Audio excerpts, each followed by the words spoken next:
D boss Darshan ಅವರು ಫೆಬ್ರವರಿಯಲ್ಲಿ ಹೊರಬರ್ತಾರಾ? ವೀಕ್ಷಕರೇ, ವಕೀಲರಾದಂತಹ ಸಿ ವಿ ನಾಗೇಶ್ ಹಾಗೂ ಜಹೀದ್ ಖಾನ್ ಹೇಳಿರುವಂತಹ ಈ ಮಾತು ಇಡೀ ದರ್ಶನ್ ಅಭಿಮಾನಿಗಳಲ್ಲಿ ಕುತೂಹಲವನ್ನು ಮೂಡಿಸಿದೆ. ಜಹೀದ್ ಖಾನ್ ಅವರು ಇಂಟರ್ವ್ಯೂನಲ್ಲಿ ಹೇಳಿರುವಂತಹ ಮಾತುಗಳನ್ನೊಮ್ಮೆ ಕೇಳಿ. ನನ್ನ ನಿರೀಕ್ಷೆ ಪ್ರಕಾರ, ನನ್ನ ಮಾಹಿತಿ ಪ್ರಕಾರ ಬೇಲ್ ಸಿಗೋ ಥರ ನಿರೀಕ್ಷೆ ಇದೆ ಸರ್. ವೀಕ್ಷಕರೇ, ನಾನು ಸಹ ಮೊದಲಿಗೆ ಅಂದ್ಕೊಂಡಿದ್ದು ಜಹೀದ್ ಖಾನ್ ಅವರ ಕಲ್ಟ್ ಸಿನಿಮಾ ರಿಲೀಸ್ ಆಗಿದೆ, ಆ ಕಾರಣಕ್ಕಾಗಿ ಮತ್ತೆ ದರ್ಶನ್ ಅವರ ಪರವಾಗಿ ಇವರು ಮಾತನಾಡ್ತಿದ್ದಾರೆ, ದರ್ಶನ್ ಅಭಿಮಾನಿಗಳು ಸಪೋರ್ಟ್ ಮಾಡಲಿ ಅಂತ ಎಲ್ಲ ಸಹ ಅಂದ್ಕೊಂಡಿದ್ರು. ಆದರೆ ಅವರಿಗೆ ಮಾಹಿತಿ ಎಲ್ಲಿಂದ ಬಂತು ಅಂದರೆ, ಅವರ ತಂದೆಯಾದಂತಹ ಜಮೀರ್ ಖಾನ್ ಅವರು ಸಿ ವಿ ನಾಗೇಶ್ ರವರನ್ನು ಮೀಟ್ ಮಾಡಿದ್ದಾರೆ.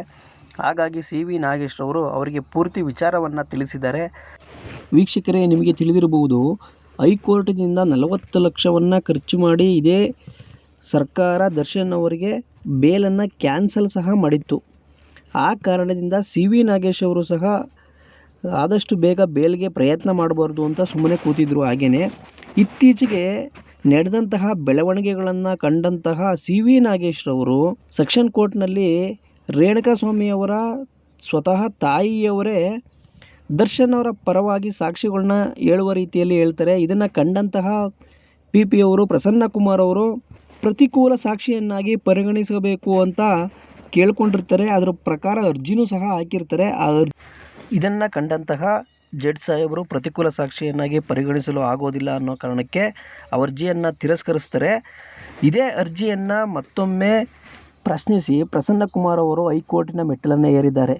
ಇದನ್ನು ಮನಗಂಡಂತಹ ಸಿ ವಿ ನಾಗೇಶ್ ರವರು ದರ್ಶನ್ ಕೇಸನ್ನು ಸುಮ್ಮನೆ ಸಮಯ ವ್ಯರ್ಥ ಮಾಡುತ್ತಿರುವುದನ್ನು ಗಮನಿಸಿದ ಅವರು ಬೇಲ್ಗಾಗಿ ಅರ್ಜಿಯನ್ನು ಸಲ್ಲಿಸಲು ಸಿದ್ಧಪಡಿಸಿಕೊಂಡಿದ್ದಾರೆ ಅನ್ನುವ ಮಾಹಿತಿ ಇದೆ. ಬೇಲ್ ಸಿಗುವ ನಿರೀಕ್ಷೆಯೂ ಸಹ ಇದೆ. ಈಗಾಗಲೇ ದರ್ಶನ್ ಅವರು ಜೈಲು ಸೇರಿ 5 ತಿಂಗಳಾಗಿದೆ ಹಾಗೂ 163 ದಿನಗಳು ಆಗಿರುವುದರಿಂದ ಬೇಲ್ ಸಿಗುವಂತಹ ಎಲ್ಲ ಸಾಧ್ಯತೆಗಳೂ ಇದೆ. ಆದಷ್ಟು ಬೇಗ ದರ್ಶನ್ ಅವರಿಗೆ ಬೇಲ್ ಸಿಕ್ಕಿ ನೆಮ್ಮದಿಯ ಬದುಕನ್ನು ಬದುಕುವಂತಾಗಲಿ ಎನ್ನುವುದು ನಮ್ಮ ಆಶಯ. ವೀಕ್ಷಕರೇ, ದರ್ಶನ್ ಅವರಿಗೆ ಬೇಲ್ ಸಿಗುತ್ತಾ ಇಲ್ವಾ ಅಂತ ನಿಮಗೆ ಅನಿಸುತ್ತಾ? ಇದೇ ಫೆಬ್ರವರಿಯಲ್ಲಿ ದರ್ಶನ್ ಬರ್ತ್ಡೇಗೆ ದರ್ಶನ್ ಅಭಿಮಾನಿಗಳಿಗೋಸ್ಕರ ದರ್ಶನ್ ಅವರು ಡಿ ಬಾಸ್ ಅವರು ಬರ್ತಾರೆ ಅಂತ ಅನಿಸುತ್ತಾ? ನಿಮಗೇನು ಅನಿಸುತ್ತೆ ದಯವಿಟ್ಟು ಕಮೆಂಟ್ ಮಾಡಿ. ಈ ವಿಡಿಯೋ ನಿಮಗೆ ಇಷ್ಟ ಆದರೆ ದಯವಿಟ್ಟು ನನ್ನ ಚಾನಲನ್ನು ಸಬ್ಸ್ಕ್ರೈಬ್ ಮಾಡ್ಕೊಳ್ಳಿ ಅಂತ ಕೇಳ್ಕೊತೀನಿ. ಧನ್ಯವಾದಗಳು. ಮುಂದಿನ ವಿಡಿಯೋದಲ್ಲಿ ಸಿಗುವ.